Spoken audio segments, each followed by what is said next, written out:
ఓ రోజు ఒక ఊరిలో నేను కారులో ప్రయాణం చేస్తూ ఉంటే తీసుకెళ్తున్నాడు ఒక తమ్ముడు, నన్ను తీసుకెళ్తూ బక్సింగ్ గారు మెసేజ్ పెట్టాడు. బక్సింగ్ గారు అమెరికాకి వెళ్ళాడు, అక్కడ ఆయన మెసేజ్ చెప్తున్నారు. ఆ మెసేజ్ పెట్టినప్పుడు నాకు భలే విడ్డూరం అనిపించింది. ఎందుకు తెలుసా? బక్సింగ్ గారు ఇంగ్లీష్లో ప్రసంగం చేస్తుంటే ఇంగ్లీష్ నుంచి ఇంగ్లీష్కి తర్జుమా చేశారు, ఇంగ్లీష్ నుంచి ఇంగ్లీష్కే తర్జుమా చేశారు. ఎందుకంటే ఈయన మాట స్పష్టంగా లేదు కాబట్టి అమెరికా వాళ్ళకి అర్థమయ్యే స్పష్టమైన భాషలో ఇంకోటి తర్జుమా చేస్తున్నాడు. అప్పుడు అనుకున్నాను, ఏంది ప్రభువా, స్పష్టత లేదు మాట, ఆ దేశం వాళ్ళకి అర్థం కావట్లేదు. కానీ చివరికి వచ్చేటప్పటికి ఆత్మ కదలిక అర్థమవుతూ వచ్చింది ఆ సీడీలో ఆ మెసేజ్ వింటూ ఉంటున్నప్పుడు. ఎందుకు? వీళ్ళేం పెద్ద స్పెషల్ పీపుల్ ఏం కాదు, వీళ్ళేం పెద్ద టాలెంటెడ్, వీళ్ళేదో పెద్ద తలాంతులు కలిగిన వ్యక్తులేం కాదు, వీళ్ళు మామూలు మనుషులు. నువ్వు నేను ఎలా, వీళ్ళు కూడా మామూలు మనుషులే. ఒకటే తేడా ఏంటంటే వీళ్ళు ఆశపడ్డారు ఆత్మలో బతకడానికి. వీళ్ళు ఆశపడ్డారు, ప్రభా నువ్వు బతుకునా జీవితాన్ని, నువ్వు జీవించు నా జీవితాన్ని అని పూర్తిగా ఆయనకు అప్పగించుకోవడానికి ఆశపడినారు. అంతేనండి తేడా, అంతే తేడా. ఆశ ఉందా?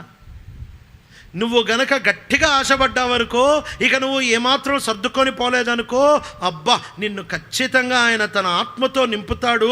ఇక ఒక్కసారి ఆత్మతో నింపబడితే, ఆత్మతో నింపబడి ఆ జీవితం అలవాటు అవుతే అసలు లైఫే వేరు. ఈరోజు నీకు ఏదైతే కష్టం అనిపిస్తుందో, ఈరోజు నా వల్ల కాదు అని అంటున్నావు కదా, అవన్నీ పరిశుద్ధాత్మ నీ లోపల నుంచి చేపిస్తాడు, నీ లోపల నుంచి చేపిస్తాడు. నేను క్షమించలేను, నా వల్ల కాదు అని అంటున్నావా, పరిశుద్ధాత్మ దేవుడికి నిన్ను కనుక నింపాడనుకో, అబ్బా ఎంత సులువుగా, యేసు శిలువ మీద ఎంత సులువుగా క్షమించాడు, అంత సులువుగా క్షమించగలవు నువ్వు కూడా. నేను అబద్ధాలు మానేయలేకపోతున్నా, చాలా సంవత్సరాలు అయిపోయింది, నేను ఇంకా అబద్ధాలు చెప్తున్నా, సేవ చేసుకుంటూ అబద్ధాలు చెప్తున్నా, నేను టీచర్నై ఉండి అబద్ధాలు చెప్తున్నా, నేను పిల్లలతో అబద్ధాలు ఆడుతున్నా, నా అబద్ధాలు మానేయలేకపోతున్నా, ప్రార్థన గంటలు చేస్తున్నా, కానీ అబద్ధాలు మానేయలేకపోతున్నా అని అనుకుంటున్నావా? పరిశుద్ధాత్మ దేవుడు నిన్ను నింపాడనుకో, ఎంత సులువుగా అబద్ధాలు మానేస్తావో. నా మోహపు చూపులు, నా కామము ఆగట్లేదు, నా కనుదృష్టి ఎంత చండాలంగా ఉంది, ఎప్పుడు నేను నేను మారను, నా లైఫ్ అంతా ఇంతే బతికేస్తా అని అనుకుంటున్నా. అవసరం లేదు. పరిశుద్ధాత్మ దేవుడు నన్ను నింపితే నేను పూర్తిగా ఆ విజయవంతమైన జీవితంలోనికి వచ్చి ఆ పాము డబ్బాకి పూర్తిగా మూట బిగించగలను. ఎంతసేపు అయితే ఆయనతో నింపబడతానో అంతసేపు పాము డబ్బాకి మూతే. కాస్తంత ఆయన తగ్గడం మొదలు పెడుతుంటే ఈ మూత తెరుచుకోవడం మొదలు పెట్టుద్ది. నువ్వేం చేయలేకపోతున్నావు ఒకసారి ఆలోచించు. లిస్ట్ రాసుకో నీకు కావాలంటే. ఇది నేను చేయలేను. పూర్తి లిస్ట్ రాయలేవు, పుస్తకాలు సరిపోవు. పరిశుద్ధాత్మ దేవుడు నిన్ను నింపితే అవన్నీ చేయగలవు. ఇంకో మాటలో చెప్పనా, పాత నిబంధనలో 613 ఆజ్ఞలు, అట్టా కొత్త నిబంధనలు ఎన్నో ఆజ్ఞలు, 200 ఆజ్ఞలు ఉన్నాయి కనీసం. కొత్త నిబంధనలు 200 చిల్లర ఆజ్ఞలు. కొత్త నిబంధనలో ఒక విశ్వాసి పాలించాల్సిన ఆజ్ఞలు ఉన్నాయి. ఈ ఆజ్ఞల్ని చదివితేనే సల్లచెమటలు పడుతుంది, ఇది అసాధ్యం.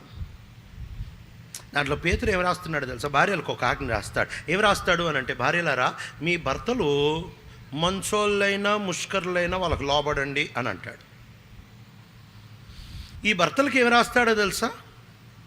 మీ భార్యను ఎట్టంటోళ్ళన్నా కానీ కాక వాళ్ళకి మర్యాద ఇవ్వండి అని రాస్తాడు. బానిసలకు ఏమి రాస్తాడో తెలుసా? నీ యజమానుడు మంచోడు కానీ చెడ్డోడు కానీ, వాడు ఎంత ముష్కరుడైనా కానీ కాక వానికి భయపడండి, మర్యాద ఇవ్వండి అని రాస్తాడు. ఎవడు చేయగలడు ఇవి? ఎవరు చేయగలరు ఇది? నువ్వు చేయలేవు. కొత్త నిబంధనలో రాయబడిన ప్రతి ఆజ్ఞ నువ్వు చేయలేవు. ఏ ఒక్క ఆజ్ఞని కూడా నువ్వు చేయలేవు. పరిశుద్ధాత్మ దేవుడు నిన్ను నింపితే నీకెంత సామర్థ్యం ఇస్తాడు తెలుసా? ప్రతి ఆజ్ఞకి లోబడేంత సామర్థ్యం ఇస్తాడు. నువ్వు లోబడువు, నీకు ఆ సామర్థ్యాన్ని ఇస్తాడు లోబడడానికి. Every commandment.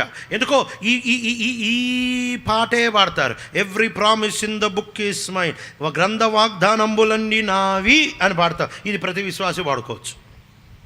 అంటే యేసులో అవి నావి, డైరెక్ట్గా నావి ఏం కావు అవి. కానీ పరిశుద్ధాత్మ దేవునితో నింపబడినోడు ఇంకో పాట కూడా పాడగలడు. ఏంటి తెలుసా? గ్రంథ ఆజ్ఞలన్నీ నావి. ప్రతి వరుస, ప్రతి వచనంలో ఉంటున్న ఆజ్ఞని నేను ఆయన ఇచ్చే సామర్థ్యం బట్టి నెరవేర్చగలను. ఇది మన వల్ల కాదు, ఎవడి వల్ల కాదు, ఏ సేవకుడి వల్ల కాదు, ఏ మిషనరీ వల్ల కాదు, ఎవరి వల్ల కాదు, ఏ భక్తి ఎంత ప్రార్థనా పడైనా కానీ కాదు. 10 గంటలు ప్రార్థన చేస్తావా? నీ వల్ల కూడా కాదు. పరిశుద్ధాత్మ దేవుడు నింపాడనుకో, కొత్త నిబంధనలో రాయబడిన ప్రతి ఆజ్ఞను నెరవేర్చగలవు. ఇంకో మాటలో ఎట్లుంటుంది తెలుసా, పరిశుద్ధాత్మ దేవుడు మనల్ని నింపితే ఇక జీసస్కి మనకేం తేడా ఉండదండి. ఆయన ఏ రేంజ్లో బతికాడో, ఒకటే ఏంటంటే ఆయనలో పాప స్వభావమే లేదు, కానీ మనలో పాప స్వభావం ఉంటుంది, కానీ ఆ డబ్బాకు మూతుంటుంది. యేసు మళ్ళీ రెండోసారి బతికినట్టే ఉంటుంది. అలాంటి స్టేజ్కి తెస్తాడు. ఎలా ఉంటుంది అని అంటే, కొలసీలకు రాస్తూ అంటాడు 3:2-3 వచనాల్లో, మనకి జీవమై ఉన్న క్రీస్తు ప్రత్యక్షమైనప్పుడు ఆయనతో కూడా మహిమలో ప్రత్యక్షమవుదము. ఆయన మనకి జీవమైపోతాడు. మొదటి మెట్టు ఆశపడ్డం.